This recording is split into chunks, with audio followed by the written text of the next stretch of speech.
Chapter 81 On the Eve of the Division. You are listening at novelfull.audio.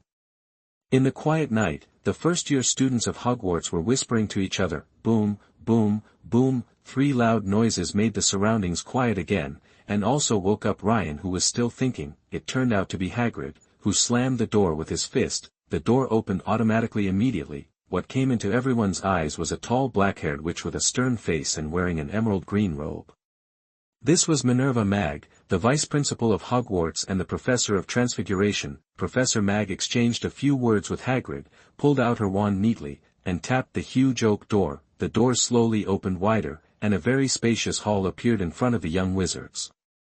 This hall was so large that it could even fit dozens of trucks. The ground of this castle was paved with stone, and the surrounding walls were lit with blazing torches.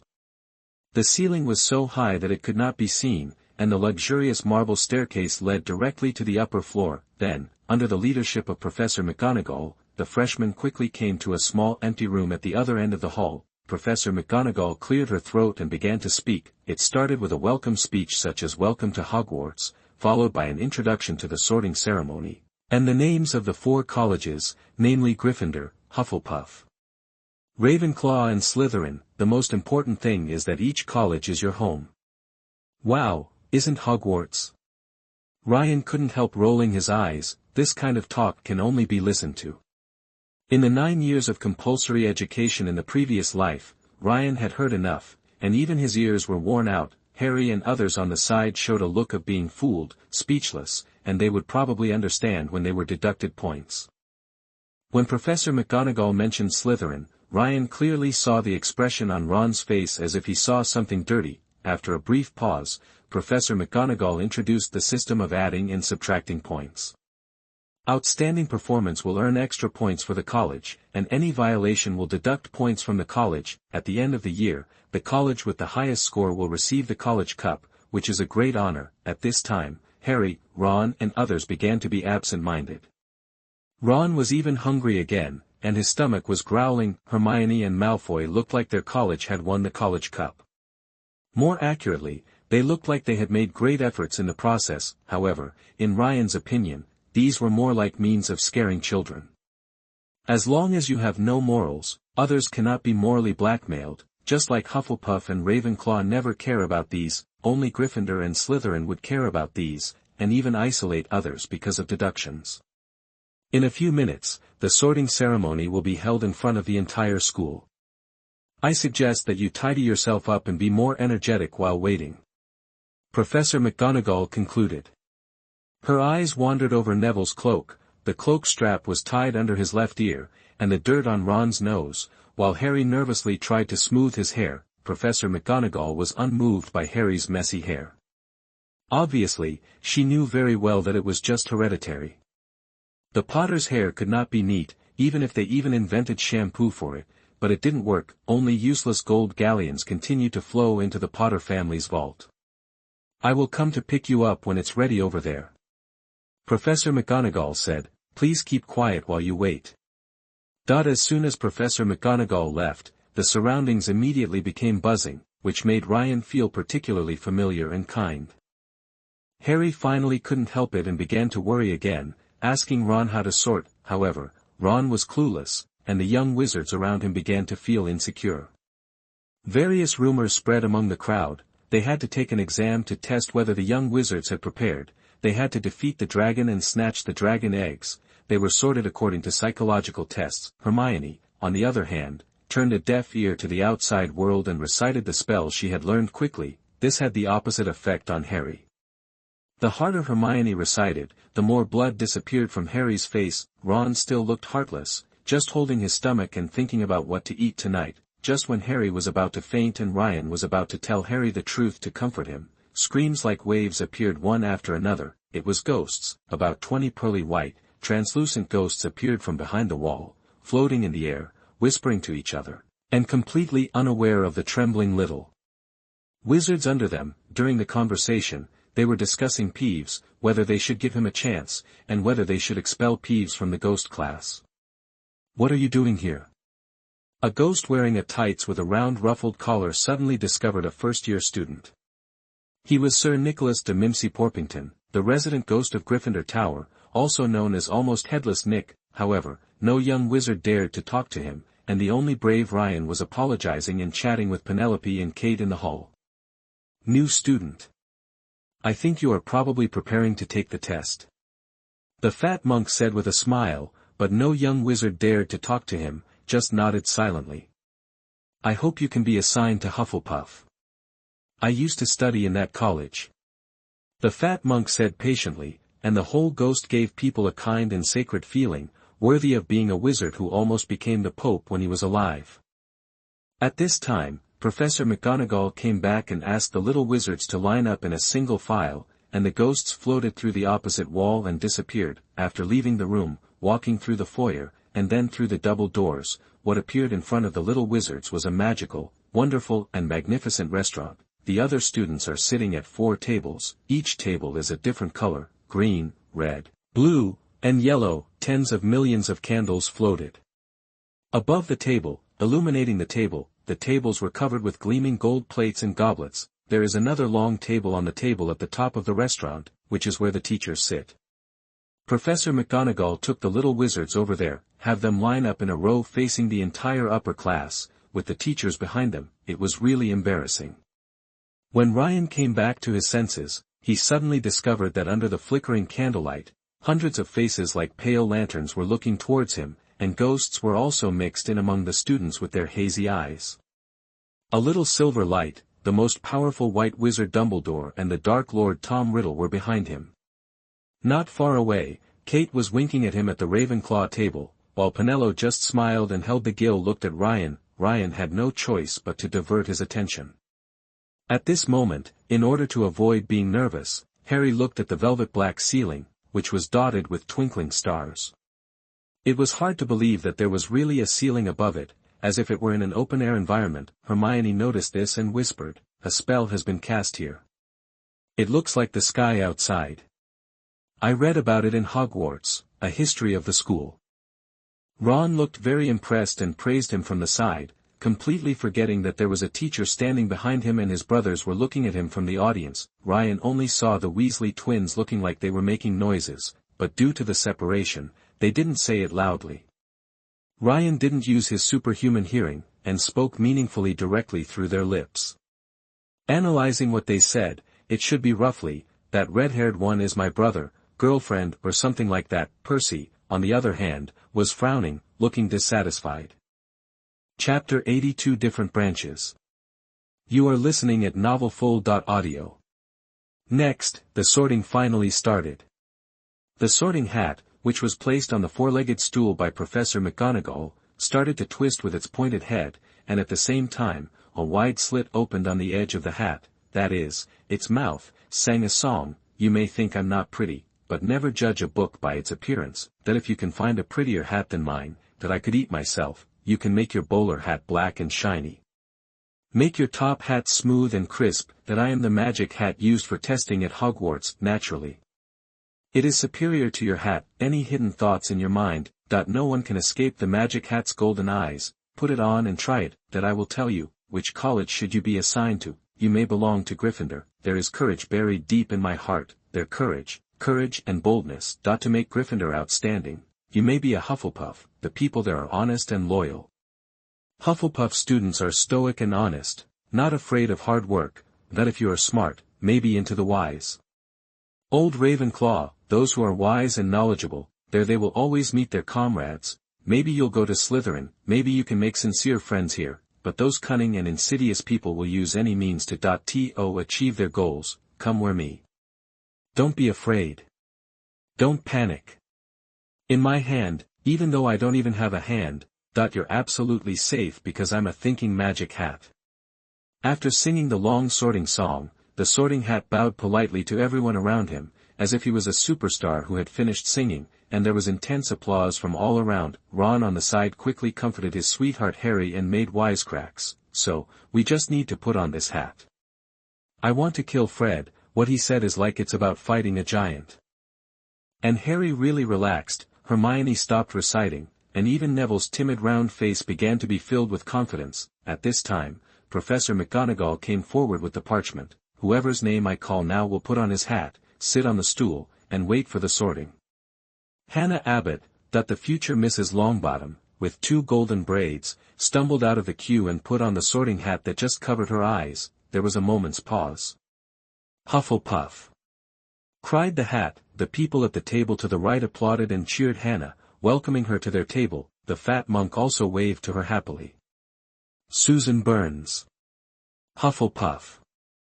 shouted the hat again. Susan quickly ran over to Hannah and sat down. "The list is sorted according to the initials of the little wizard's last name, from A to Z. Unfortunately, Ryan, whose initials is S, is undoubtedly at the back, still behind the P in Harry Potter. In the original book, the last person called to be sorted was Blaise Zabini, who was Z, standing on the stage all the time, being watched by others. There is no doubt that I feel like I am being watched by others, however. Fortunately, there are other interesting things that can alleviate Ryan's depression. After all, the result of this branching may be different from the original work. First there was Hermione. Ryan had long noticed that Hermione had read his comics. When Hermione entered the carriage door, Ryan noticed it through Hermione's eyes as she glanced at the doryman that Ron had put aside. It was the look of a book lover when he saw a book he was interested in. That's right, Hermione has purchased many books other than textbooks in the original works. How could she miss the most famous one recently? Doryman, I have mixed a lot of private goods in the book. Books are the ladder of human progress. Study hard and make progress every day. The villain Darth Vader, Fat Tiger, also has the courage of Gryffindor. Luke Skywalker, Nobita, was bullied and later fell into the street. This was all the result of not studying hard. Hermione Granger. Ravenclaw. Shouted the hat. Sure enough, Hermione herself has the characteristics of Ravenclaw. Ryan noticed that Ron had revealed his mask of pain at this time. Ron Weasley was W, which was further back than Ryan. It was still early. There was something more interesting. To Ryan's surprise, after Neville Longbottom put on the hat for a long time, an incredible name was shouted from the sorting hat, Neville Longbottom. Ravenclaw. Interesting. Could it be that the original Neville chose Gryffindor not only because of his hidden courage, but also because of Hermione, the first girl to help him? While Ryan was daydreaming meaningfully, the sorting was still in full swing. Malfoy. Morn. Not.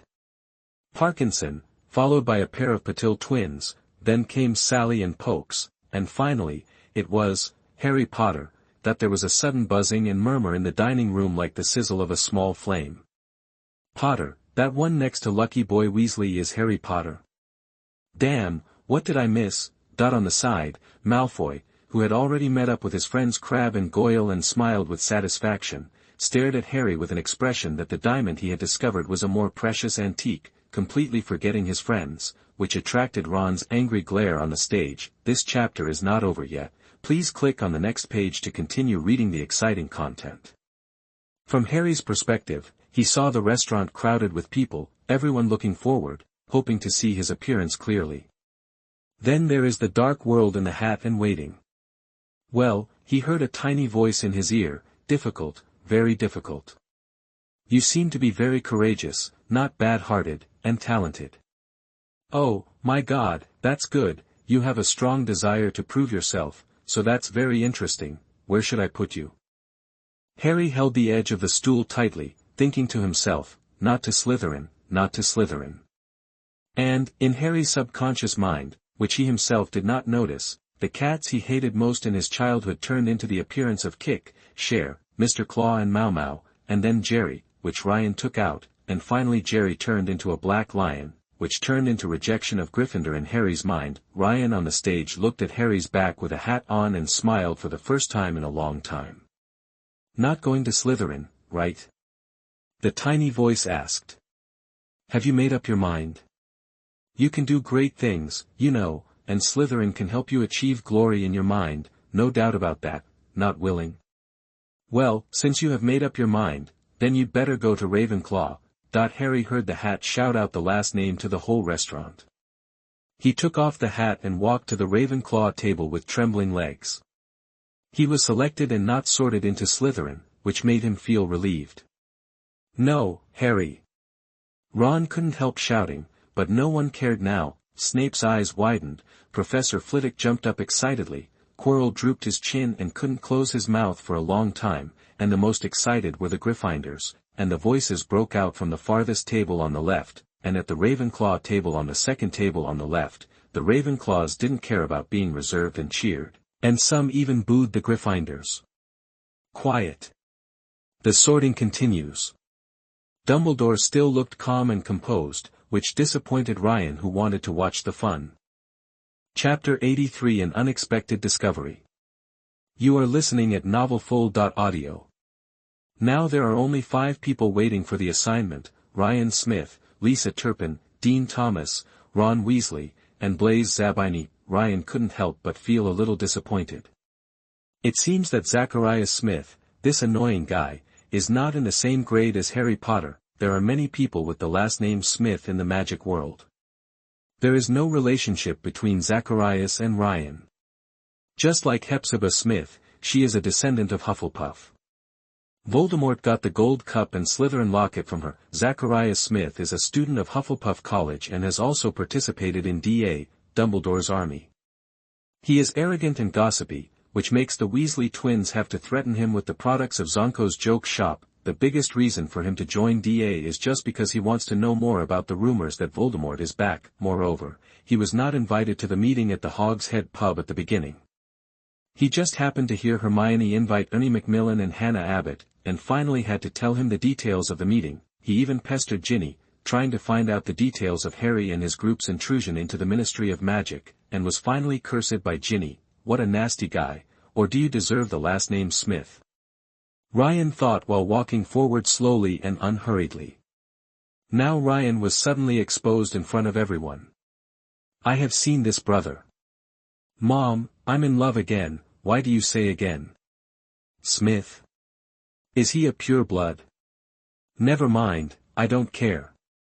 This voice must have come from a crazy Slytherin. One after another, the surprised and fiery eyes seemed to strip Ryan naked. Fortunately, it was worthy of being the Sorting Hat. The hat just blocked Ryan's sight, making Ryan's eyes dark, so that he could calm down and communicate with the Sorting Hat. It is said that this is Gryffindor's hat. Is Gryffindor a ghost swordsman a sure profession? A blindfolded swordsman who kills everything with his mind's eye? Ryan did not completely close his brain at this time. After all, it felt a bit like he was trying to cover up his mistake. Moreover, the Sorting Hat can only check the character of the little wizard, shallow thinking, and has little to do with memory. Ravenclaw. The hat shouted. Ryan was full of black lines. He had half closed his brain, and he was sorted into Ravenclaw before he had communicated. This is different from training to the maximum level to fight monsters, and when you come out of the gate, you find that it is a pure plot game that does not look at combat power at all. Maybe it was because of the last few students who were sorted, or maybe Ryan was too handsome. The Ravenclaw table rang with applause far exceeding the previous one. The prefects all sat relatively forward, and Penelope was no exception. In addition, Ryan was relatively backward, so Ryan had to sit next to Hermione, and Harry was opposite. Lisa Dupin also became a new student in Ravenclaw. Dean became a Gryffindor as before, and then it was Ron's turn. The result was unexpectedly long. And unlike the original world, Ron actually wore the hat for almost as long as Neville. So what was the result? Ravenclaw. Ron trotted and sat next to the smiling Harry, slumped in a chair. The Weasley twins showed unexpected smiles, and even Percy walked to the Ravenclaw table while holding his chest with the prefect badge pinned on. Good, Ron, great. Percy Weasley said in an exaggerated tone as he passed Harry. Soon they came to the last one. Blaise Zabini. Professor McGonagall shouted at last, putting away the parchment. Slytherin. The hat shouted. At this time, as the last student was sorted, Professor McGonagall picked up the sorting hat and left.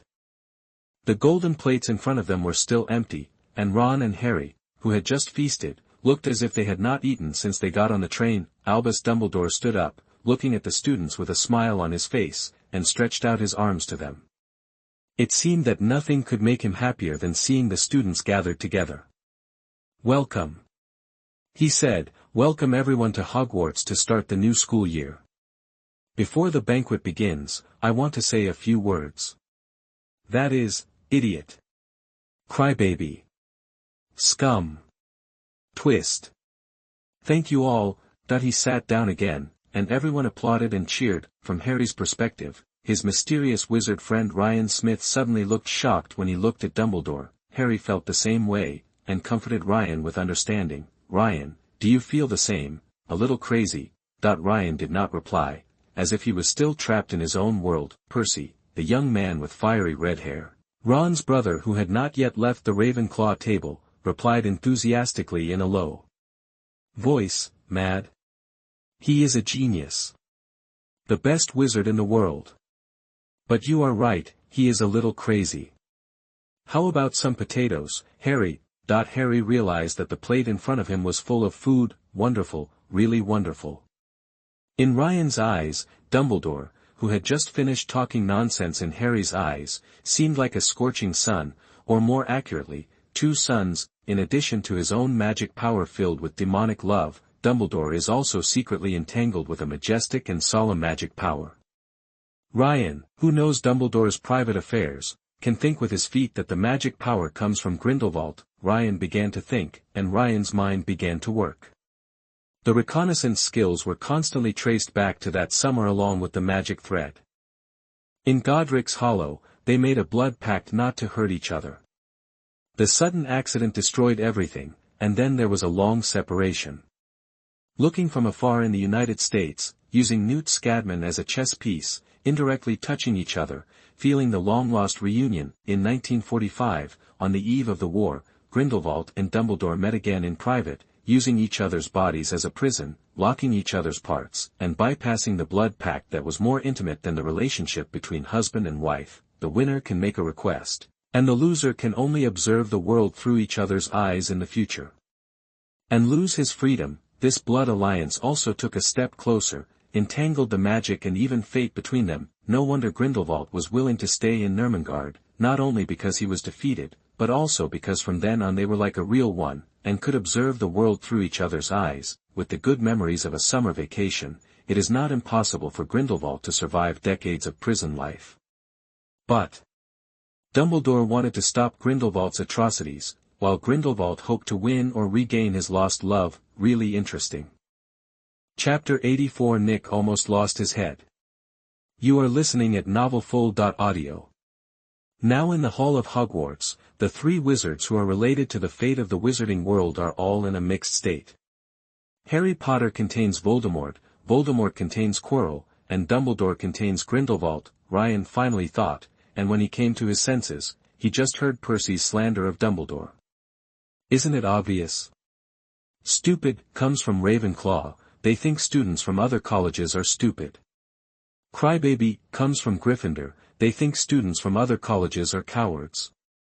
Dregs comes from Slytherin. They think students from other colleges are not as pure as them. They are all dregs.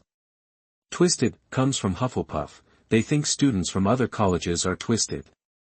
Ryan said. Harry at the side couldn't help but divert his attention from the food, even though he was filled with food: roast beef, roast chicken, pork chops, lamb chops, sausages, steaks, boiled potatoes, baked potatoes, fried chips, Yorkshire puddings, pea shoots, carrots, gravy, ketchup, and mint candy. Percy's ears turned red like Ron's, and he trotted back to the Gryffindor table in a dejected manner.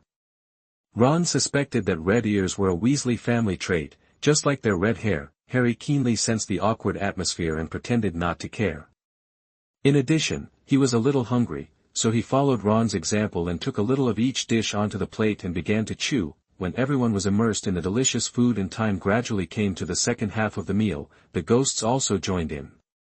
The one at the Gryffindor table was naturally Nick, who was almost headless, and the one at the Ravenclaw table was Ms. Grey. However, although Ms. Grey was very beautiful, with long hair down to her waist and long robes down to the ground, like a fairy from the Guanghan Palace, she was also very arrogant and looked down on everyone.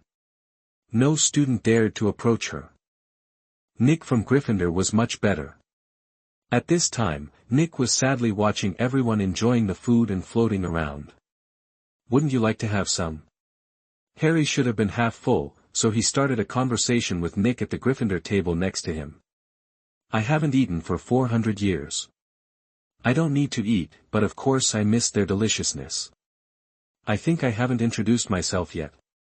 Sir Nicholas of Mimsy Porpington, the resident ghost of Gryffindor Tower. Nick introduced. At this time, Ron, who was also half full, joined in and mentioned Nick's nickname without any tact. I think I prefer you to call me Sir Nicholas of Mimsy. Nick looked uneasy. At this time, the boy with light brown hair who was in front of Harry in the queue to enter the hall suddenly turned around and asked the question that should not be asked, almost headless. How did you almost headless? That this boy is Seamus. When Ryan was sorting, he had learned that the Explosion King in the original book, the boy with the same magical properties as his father, is still the same as in the original book, Gryffindor. Hermione, if you listen to me, close your eyes quickly. Harry, you too. Ryan reminded. Ah.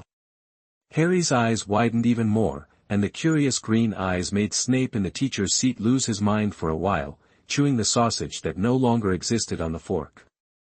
You are. Hermione suddenly realized that there was such a handsome guy next to her, and her face blushed for a while, forgetting Nick aside. Like this. Nick answered impatiently, looking very angry. At the same time, he grabbed his left ear and pulled it down.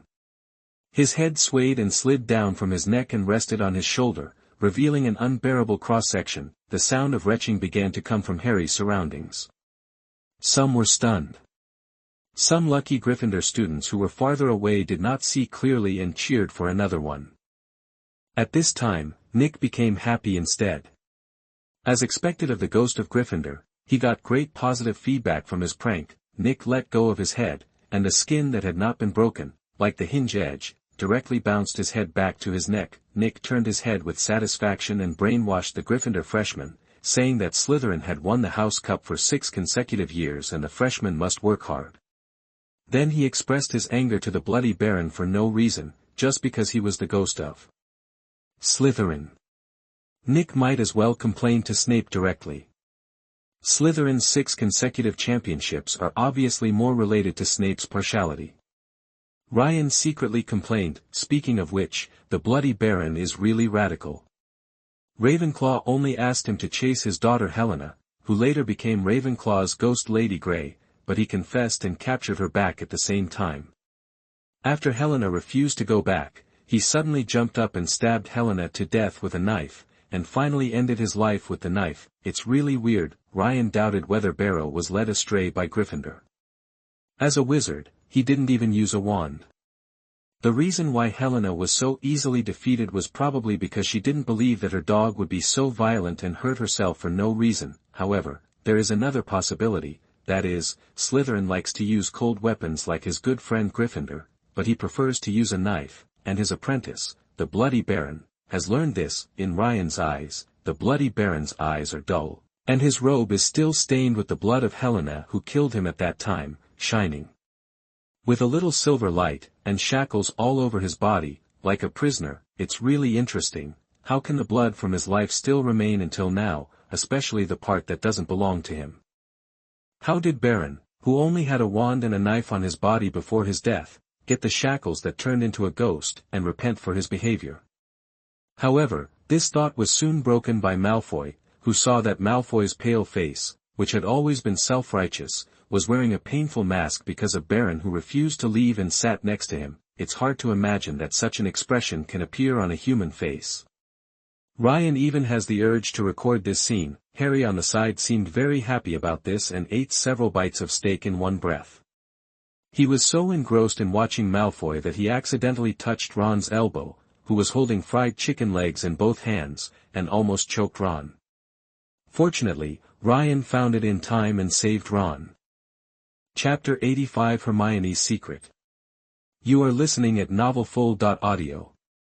Lien, who easily saved Ron, received Ron's thanks and Harry's embarrassed look. At this time, Seamus was asking Nick about the reason why Barrow was covered in blood. Nick said stiffly that he didn't know anything and had never asked, which disappointed Harry, Ron, and even Hermione who were listening at the side, not far away, hearing the beautiful ghost discussing the Bloody Baron. Ms. Grey floated away from the hall with a cold and arrogant face, and Ryan suddenly couldn't help but sigh at Voldemort's power.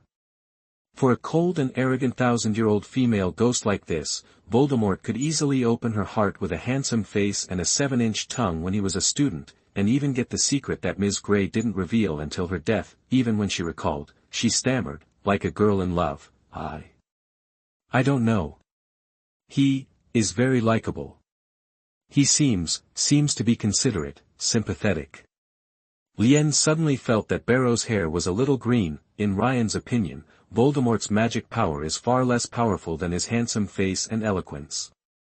If he hadn't given up these, Voldemort would still be a wizard who could make himself very charming whenever he needed to. Maybe he could have become the Minister of Magic, but unfortunately he became a ghost and lost his mind. In the gap when everyone was almost full, Hermione began to talk to Ryan intentionally or unintentionally, and directly started to talk to Ryan about Transfiguration. And Ryan suddenly realized something, and a flash of inspiration flashed through his mind. In the original book, this scene was almost the same as the scene where Hermione and Percy discussed Transfiguration. In Ryan's memory palace, the book Harry Potter and the Goblet of Fire began to turn to this chapter without wind. She didn't do anything, she just shouldn't be in that place at that time. Hermione shouted back at Percy, which surprised Percy. Hermione and Percy have always had a good relationship, in fact, better than everyone else. Actually better than everyone else. Girls, or rather, witches at Hogwarts, are all precocious, just like Ginny fell in love with Harry at first sight, and was madly obsessed with him since the first grade, and was even more so because of this. Voldemort opened her heart and almost fell down. So would Hermione have liked Percy since the first grade? Hermione, who had not been influenced by Ron and Harry, was a little witch who followed the rules, believed in authority, and loved learning, and Percy completely met all of Hermione's preferences. The name of Percy's owl is Hermes, which is the transliteration of Hermione's name. Hermione's gender changed to Hermes. In the 7th part, when Hermione was caught, the first girl's name that she thought of was Percy's girlfriend Penelope. So, if Percy is a Lolita control, then Ron? It shouldn't be. The two of them have a little affection at most, similar to friends. Sure enough, it's the right choice to keep the thinking of mortals and hide more energy in the mind. Life is so interesting this way. Ryan complained. Then, Ryan unconsciously touched Hermione's little hand and pointed out that Transfiguration was difficult to get started, and that one should start with small things, such as changing a matchstick into a needle. Just when Ron was about to notice, fortunately, it was dessert time, which diverted the attention of the hungry Ron again. The remaining food disappeared from the plate, and the plate and fork became as clean as before. After a while, the pudding came. There were all kinds of ice cream, apple pie, syrup pie, chocolate sponge cake, fried jam donut, wine jam pudding, strawberry, jelly, rice pudding. The little wizard started talking about their families again, and Ron was still eating heartily. Seamus talked about being half and half, with a witch mother and a muggle father. He jokingly told the story of his father finding out his wife was a wizard, causing the surrounding wizards to laugh. Hermione asked Ryan about the key points of the levitation spell, and Ryan had to reluctantly teach Hermione how to cast the spell, even though Hermione had already tried it one by one in the Muggle world and succeeded. Ron laughed and burped, and began to tease Neville and asked Neville, not paying attention to the interaction between Ryan and Hermione. Perhaps when he heard the boring knowledge of transfiguration and levitation, his ears and eyes ignored it. Anthony Goldstein, with black hair, boasted to his friends around him that he knew Newt Scamander, claiming that Newt had entered the wrong college. If he was in Ravenclaw, he would not be expelled. Ravenclaw is the most willing to accept different colleges. Luna, who had her shoes taken away many times and was hidden, has something to say. Terry Boot and Michael Connor on the side seem to agree. Goldstein. It's possible. Newt's lover is Tina Goldstein, an American wizard. Maybe she's a distant relative. The three of them were good friends in their original world. They really have similar tastes. However, brown-skinned Terry Boot and black-skinned Michael Connor are both his friends. Plus, they are suspected to be from the United States. If he is also gay, then the buff is really full. Ryan thought. Neville simply mentioned that he was raised by his grandmother, and was not surprised to talk about how he was mistaken for a squib. The original text was Muggle. Neville didn't know the name of squib at this time, and Harry didn't know it until the second grade, and was nearly murdered many times to stimulate the magical ability in his body. The little wizards around didn't think there was anything scary about this story.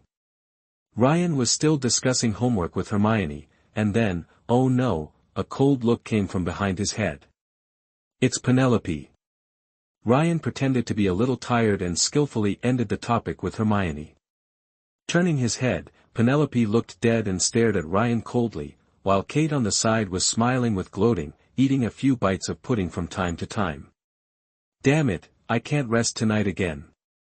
Ryan mourned his tragic fate without showing any expression, and even the historic first look of Harry, Voldemort, and Snape was no longer a viewing nature, the first look from Harry's perspective. Harry cried out softly and covered his forehead. Ron still didn't notice anything. Percy at the next table asked carefully, sure enough, if Percy was willing, Ron and Hermione would have no chance at all.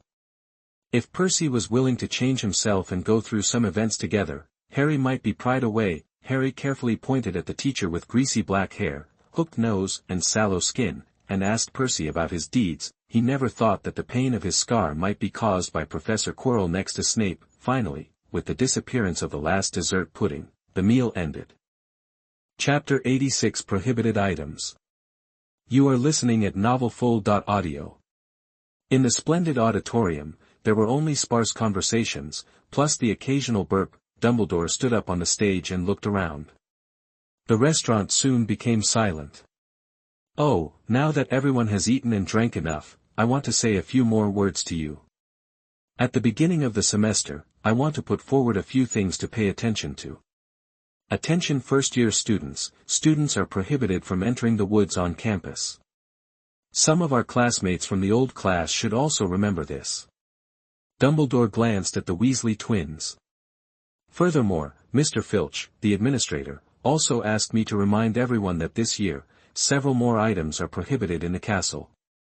They are bamboo dragonflies, horse bamboos, and water snorkels. The entire list includes approximately 410 items can be seen in Mr. Filch's office. Anyone who is interested can check it out. Then, there was a noise, all of which were condemnations of this. What's wrong with bamboo dragonfly? It's too much to not allow flying broomsticks in the first grade.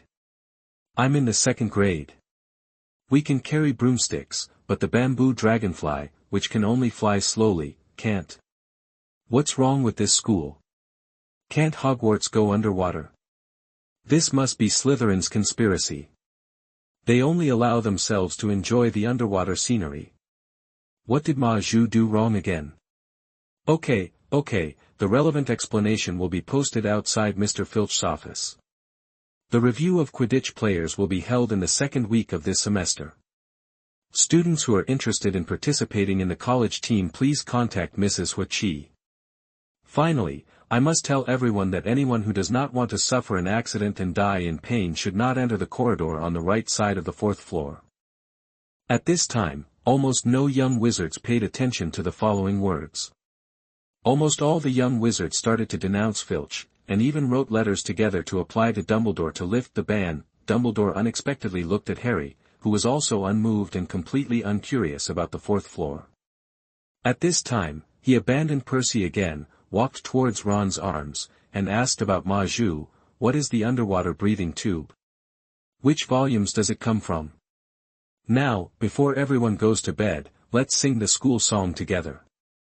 Dumbledore said loudly. Then, the other teachers on the stage and the other senior students except the Weasley twins all stiffened and lost their smiles. Dumbledore flicked the wand, and a long golden ribbon flew out of the wand, twisting and coiling like a snake above the high dining table, forming lines of text. Everyone chooses the tune he likes. Dumbledore said, "Get ready and sing." Then all the teachers and students sang loudly, "Hogwarts, Hogwarts, Hogwarts, Hogwarts, please give us knowledge." No matter we are bald old people. Or the child who injured his knee in a fall. Our minds can accept something interesting, because now our minds are empty. Filled with air, dead flies and trifles. Teach us some valuable knowledge. Take what we have forgotten. Give it back to us. Just try your best. Leave the rest to ourselves. We will study hard. Until my brain is a mess, most of the students were serious about singing the school song, a few others sang the school song to the tune of Doraemon. As time went on, Harry, Ron, and even Hermione joined in. Only the Weasley twins continued to sing along with the slow melody of Funeral March, but judging from their expressions, they probably wanted to join the Doraemon team. Perhaps the reason for not joining was that they didn't start the prank themselves. However, Dumbledore directed the last few bars for both of them with his wand, and when they finished singing, he applauded the loudest. "Music," he said, wiping his eyes, "is more charming than anything we do here. It's bedtime now. Let's go back to the dormitories." The Ravenclaw first year followed Penelope through the noisy crowd, out of the dining hall and up the marble stairs. The new students of Slytherin and Hufflepuff walked downstairs, and their common room was in the basement. After eating and drinking enough, what follows is often uncontrollable sleepiness. Along the way, the little wizards yawned and walked forward slowly as if their legs were filled with lead. Soon, we arrived at the 6th floor, where there was an entrance to the Ravenclaw Tower. After passing through sets of armors and turning corners, a spiral staircase finally appeared in front of Ryan and the others. Then we climbed and climbed again. Almost everyone was sweating slightly, and walking up in dizzying circles was really a test of physical strength. Finally, an old, bare wooden board appeared in front of the freshmen, with an eagle-shaped bronze door knocker on it. Penelope stretched out his slender fingers and knocked on the door. The eagle's beak immediately opened, but instead of making a bird call, he said in a gentle, musical voice, "Where did the disappeared things go? Everyone, please pay attention." Penelope did not answer immediately, but turned his head and said softly, "I am Prefect Penelope Clivet, and it is my pleasure to welcome you to Ravenclaw House. This is where the smartest witches and wizards live, just like our founder, Rowena Ravenclaw. This is the entrance to our common room. Just tap lightly and the eagle ring will ask you questions. As long as you answer correctly, the door will open for you to enter. Transformed into nothingness, that is to say, transformed into everything." Penelope turned his head and replied, "It makes sense." After the voice said, the door opened, the freshmen filed in closely behind, and what appeared in front of everyone was a large circular room, full of elegant arched windows hung with blue and bronze silk. The ceiling is domed, with stars painted on it, and the dark blue carpet below is also covered with stars. The room is filled with tables, chairs, and bookshelves, giving people the feeling of coming to a library. There is a door next to the statue in the alcove opposite the door, which leads to the dormitories. There was no long speech or introduction. Penelope first led the girls into a door and went to their dormitories, then take the boys through another door. Then there is the spiral staircase, going up continuously. Each person's bunk, that is, the bed with 4 pillars, has his or her name written in gold letters. There are 5 beds with 4 pillars, with dark blue hangings. Colored flannel drapery. The other little wizards were very tired, so they changed into their pajamas one by one and climbed into bed to sleep. Ryan's bed was in the corner, next to Harry and Ron. Chapter 87 Peter Pettigrew. You are listening at novelfull.audio. At this time, everything was silent, and everyone fell into sleep. They were really speechless. They didn't expect that when they arrived in Ravenclaw, they would be trapped in the same room with the old man Peter Pettigrew. With a thought from Ryan, the invisible magic power was like a spider web winding around Peter, who had turned into the mouse Scabbers. An illusory spirit body, a bald middle-aged man with small watery eyes and a pointed nose floated out from the sleeping mouse Scabbers. At the same time, on the Marauder's map, the words Peter Pettigrew were tangled up and then turned into spots. With an unnoticed and heartbreaking creaking sound, the door of Smith Castle invaded from the inside of Ravenclaw Tower, and the rational spirit representing the part of the spotted wizard floated in front of Ryan. Sensing Ryan's appearance, the door opened automatically, and the door that was originally in the castle basement also appeared in front of Ryan diligently. Then a stone box in the dungeon suddenly opened, and the bald middle-aged man was sucked into the box without any intuition. Lines like circuit diagrams kept emerging on the outside of the box, and then there was a bang, and the box was closed. If you want to be a mouse, then really become a mouse with the lifespan of a wizard. Ryan thought, and decided to wait until Sirius escaped from prison, was tired and thirsty, and carefully avoided the pursuit of the Aurors, and then brought Peter return the spirit body to its place and leave it to Dumbledore. After all, I am not serious as father, and this guy himself is indifferent, so he might as well serve a few more years in prison. Then, in Ravenclaw's tower, next to Ryan's bed, a handsome young man who walked out of an ink painting appeared again, already wearing a blue robe with gold threads. Ryan walked downstairs slowly and passed directly by the Ravenclaw student who was still reading a book without anyone noticing, as if he was from another dimension. After leaving the lounge and descending the dizzying spiral staircase, Ryan walked around to the staircase and climbed to the 8th floor, opposite the tapestry where the troll was beating silly Barnabas. Ryan paced back and forth 3 times, thinking about the date in his mind, and then an unusually smooth door appeared from the wall.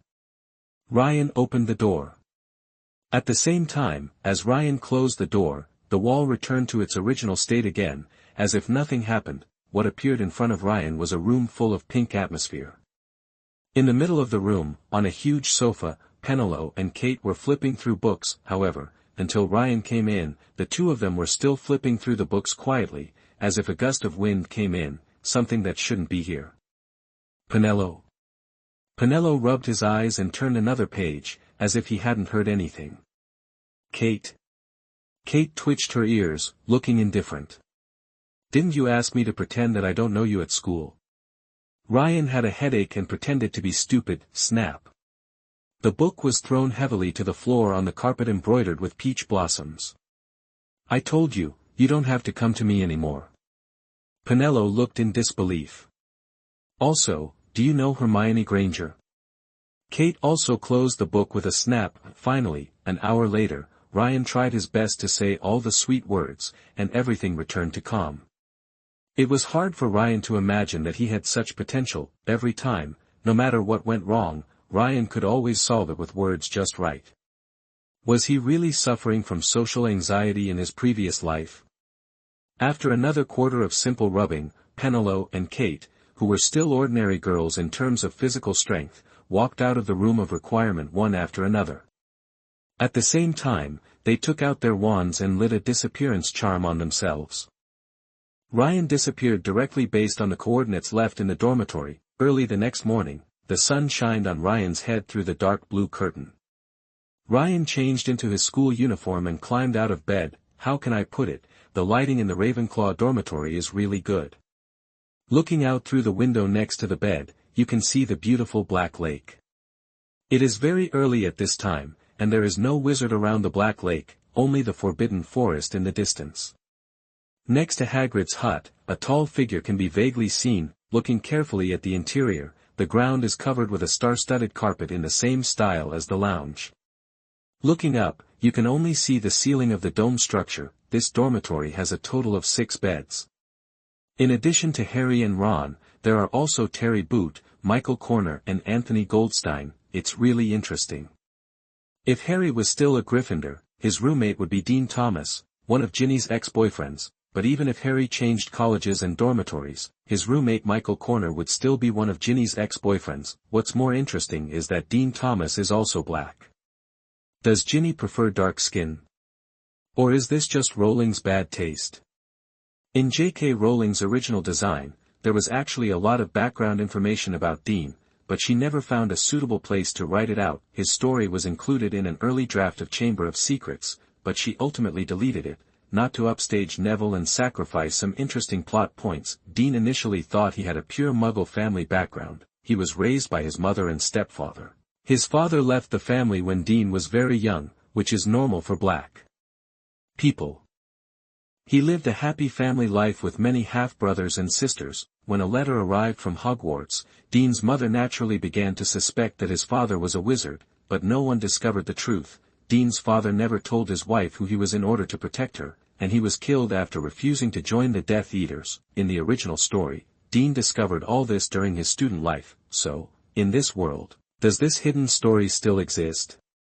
Unfortunately, Ryan is not in Gryffindor, and there is no good excuse to explore. The scenes and famous scenes related to the previous life and the original plot are undoubtedly a good and relaxing thing for Ryan, who is now in another world. Ryan still sat quietly on the bed, with no intention of going to the hall to eat alone. 3 years have passed, and Ryan has also had a good way to deal with his charm. Smith's magic and natural passive sense of non-existence have not disappeared. As long as Ryan does not appear in front of others alone, others will not notice his almost magical charm. As long as there are other people around him, he can enjoy the fun of being alone and no one discovering. Of course, if I was called out suddenly, such as to answer questions or yesterday's division, then I would be helpless. In order to avoid trouble, and since I didn't need to eat, I decided to wait for a while. Chapter 88, Charms. You are listening at novelfull.audio. It can only be said that the surrounding environment does have a great influence on people, and the story of Meng's mother moving 3 times is not without reason. In an environment where almost all Ravenclaws were reading in the lounge, even Harry and Ron, 2 guys who liked to copy homework in the original world, started reading books and preparing for their lessons. Of course, this may be related to the experience of Harry and Ron going to the hall for breakfast. It's over there, look. Where? Next to the tall red-haired boy. That's Weasley with the Skywalker gold card. The one with glasses. Is that Weasley's gold card for sale? I'm willing to pay 20 gold galleons. Did you see his face? Did you see his scar? Don't worry about Harry for now, there's still a semester left. Go stop Weasley first, I'll go back and get the money. But the next day, in order to have breakfast, Harry, Ron, and Ryan walked out of the dormitory. These whispers kept chasing Harry and Ron, even though most students ran to Filch on the first floor to apply for the lifting of the ban on bamboo dragonflies, bamboo horses, and underwater breathing tubes. Ron enjoyed it very much, but soon he couldn't hold on.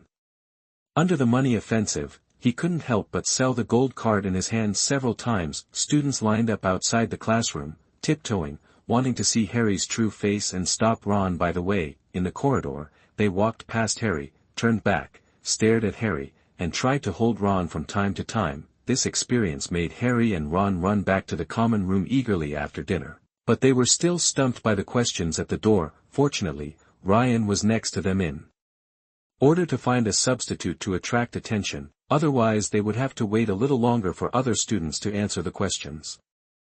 The questions of the Eagle Ring were not difficult. Most of them were philosophical things. As long as the logic was acceptable and the explanation could be made, they could be considered the correct answer. Today was Monday. In the morning, Penelope kindly gave each freshman a timetable. Unlike Gryffindor, their first class in the morning was Charms, while Gryffindor was Transmigration. Each class was very long, lasting 2 hours, which made Ryan very uncomfortable. The Charms class was okay.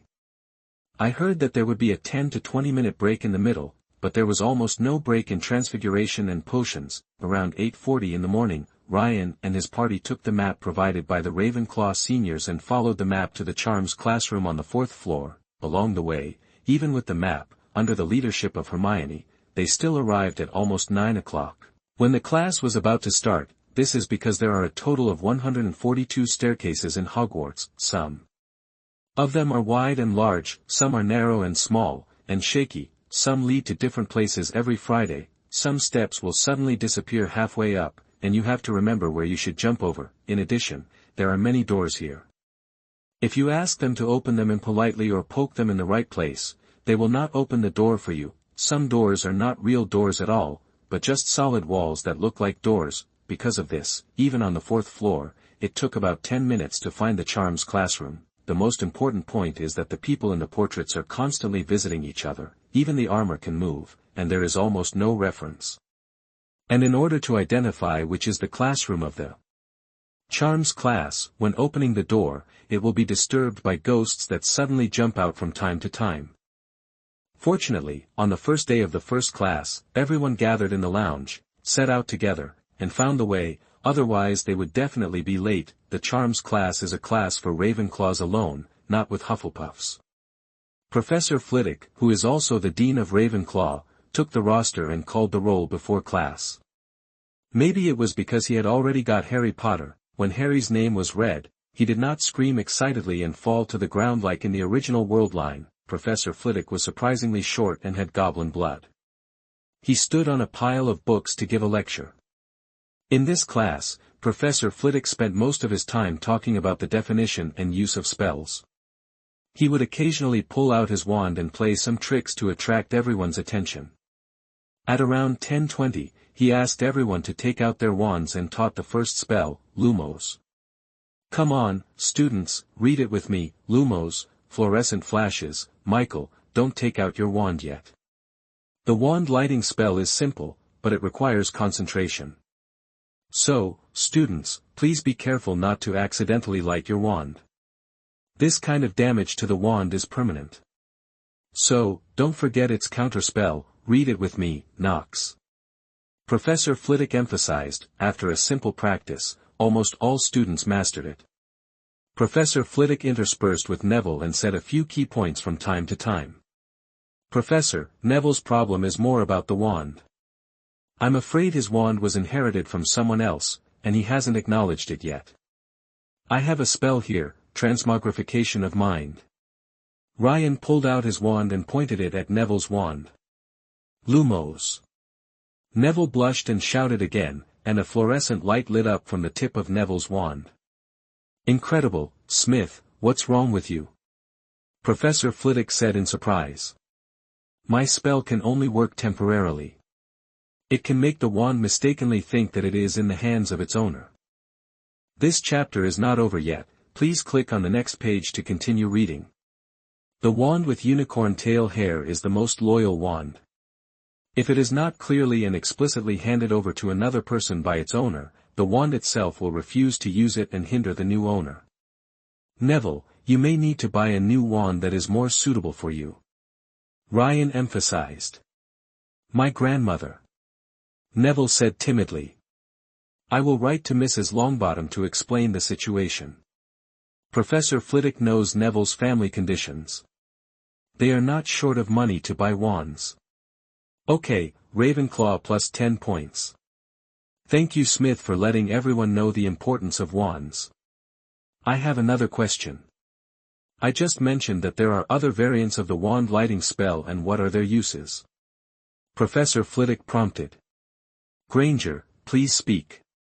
As soon as Professor Flitwick finished speaking, Hermione raised her little hand and hurried to prove herself. It has an enhanced spell, Lumos Maxima, which can emit a larger and brighter beam of light, like a flashlight. Lumos has several variants, the most famous of which is Lumos Solem, SOLEM, which can emit a beam of dazzling sunlight to defeat creatures that are afraid of sunlight.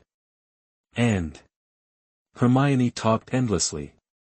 Okay, Ravenclaw plus 3 points, Ms. Granger, you've said enough. Today's homework is to write an article based on Lumos, fluorescent flickering, no less than 7 inches, get out of class dismissed.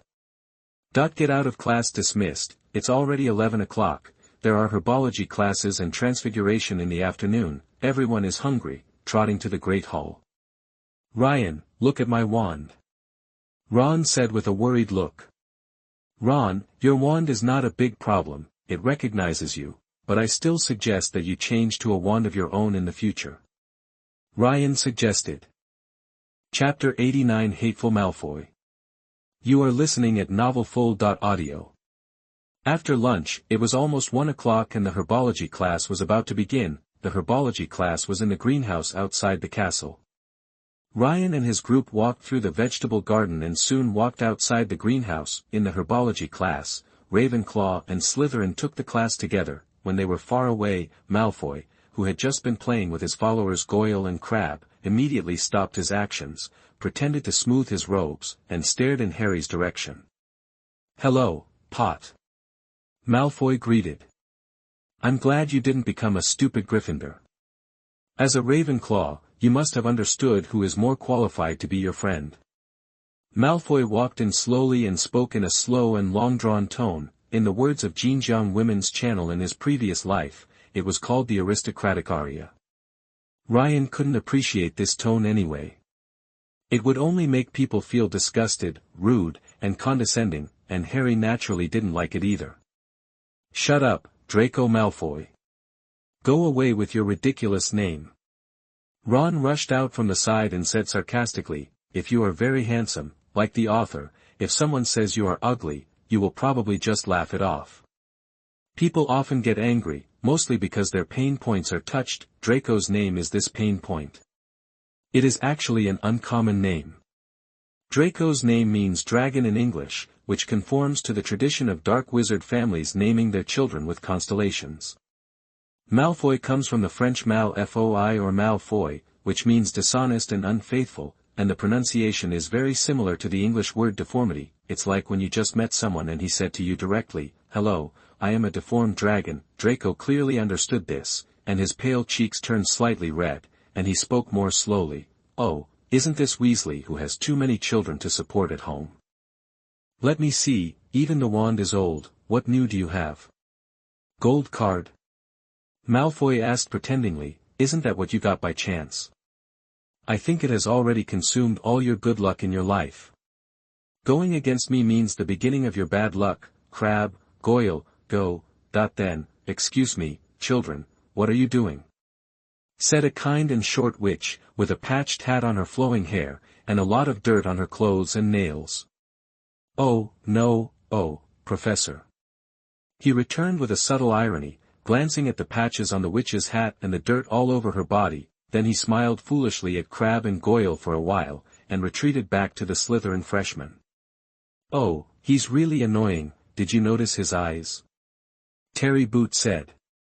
"I really regret meeting him in the first place. He's as annoying as Dudley." Harry said depressedly. "Hey, brother, have you forgotten? You should say he's like the bully Darth Vader, Fat Tiger." Ron smiled and comforted, holding Harry and walking towards the witch who should be the professor. At this time, she was gesturing towards Ryan and his group. When Ryan and others approached, Malfoy in the crowd on the other side stared at Ron again with a sinister look. "Okay, hello everyone, I'm your herbology professor, Pomona Sprout. Here, I will teach you some dangerous and magical plants, teach you how to grow and deal with them, and understand their uses. This course will be the one you use the most after graduation. In my class, please follow my requirements, so that you won't get hurt or even die." Professor Sprout emphasized. In this class, Ryan and his group studied with the Slytherins and planted white fresh grass, a plant with magical properties that can be used to make potions and has a strong healing effect. However, Ryan was very satisfied with one thing, that is, the 30-minute break between classes. This was unimaginable in the potions class and the transfiguration class. Time soon came to 3 o'clock. 2 hours later, even though Ryan and his group wore dragon leather gloves, except for Ryan, everyone else was dusty. No little wizard used cleanup and cleaned himself. This kind of magic was a bit excessive for first-year students. In addition, everyone wanted to go to the bathroom as soon as possible and take a good bath. Even if there were people who knew how to do it, they probably wouldn't use it. Keeping up with the group was also an important point in the group. As for Ryan, almost no one else noticed him, and there was no need to care about this. Dirty things. There are dirty things everywhere, and it's a mess everywhere.